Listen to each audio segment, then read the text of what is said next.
골드만삭스의 유가 전망. 골드만삭스가 사상 최고 수준의 석유 수요와 공급 감소로 인해 연말에 유가가 상승할 거로 전망했습니다. 재밌는 건 딱 한 달 전에 골드만삭스는 중국의 수요 부진과 러시아를 포함한 제재 대상국의 공급 과잉을 이유로 유가 전망치를 하향 조정했는데 그때가 딱 전저점이었습니다. 제가 하고 싶은 말은 골드만삭스의 예상이 틀렸다는 게 아니라 골드만삭스 같은 회사는 본인에게 유리하게 전망을 발표합니다. 한 달 전에 전망치를 하향 조정하고 아마도 골드만삭스는 에너지를 사모았을 겁니다. 현재 321 크랙 스프레드가 3월 이후 최고치를 찍으면서 굉장히 좋습니다. 수요가 가장 많은 여름에 엑손모빌의 베턴루지 정유소가 몇 주 정도 가동을 멈출 수 있다는 소식 때문에 미국 휘발유 선물이 거의 9개월 만에 최고치를 찍었습니다. 유럽의 도매 휘발유 가격도 11개월 최고치를 기록했습니다. 유럽의 디젤 가격 역시 3월 중순 이후 최고 가격을 찍었고 5월 저점과 비교하면 거의 25% 정도 올랐습니다. 현재 유럽은 산업 불황기에 있다는 점에서 디젤 가격 상승은 고무적입니다.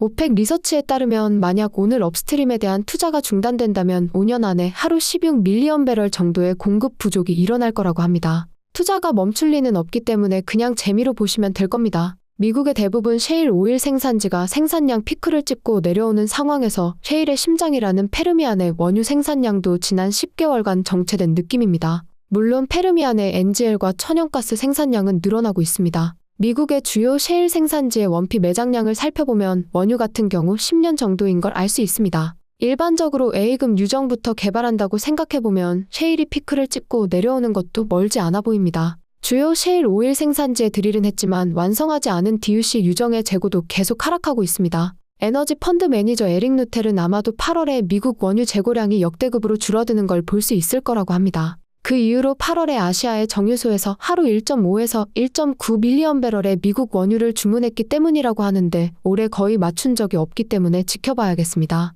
에릭 말대로 된다면 그래프처럼 지난 5년간 7월과 8월 평균 트렌드에 맞춰질 가능성이 큽니다. 중국의 기록적인 원유 수입. 중국은 6월에 러시아로부터 기록적인 양을 수입했습니다. 사우디로부터 수입도 증가했는데 재밌는 것은 말레이시아에서 수입한 양이 3위를 기록했다는 사실입니다. 실제 말레이시아의 총 생산량보다도 훨씬 많은 양입니다. 중국은 6월에 공식적으로 이란에서 수입한 양이 없는데 이란과 베네수엘라에서 환적한 화물을 말레이시아산으로 표기해서 수입하고 있습니다. 러시아와 마찬가지로 미국이 제재를 느슨하게 풀어준 결과 이란의 생산량은 현재 생산할 만큼 생산 중이고 수출할 만큼 수출 중입니다. 서방은 러시아 원유의 가격 상한선을 더 낮출 수 있다고 하는데 현재 러시아가 가격 상한선보다 높은 가격의 원유를 팔고 있는 상황에서 가격 상한선을 조정하는 게 별다른 효과가 있을지 의문입니다.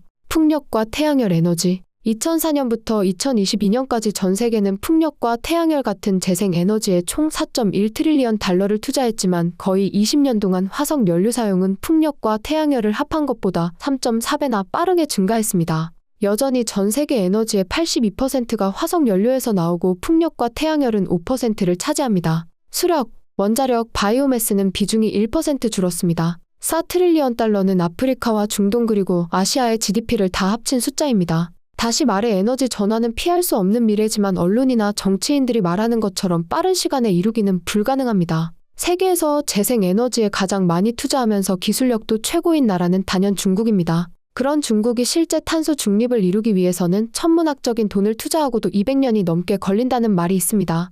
오케이, 거기까지.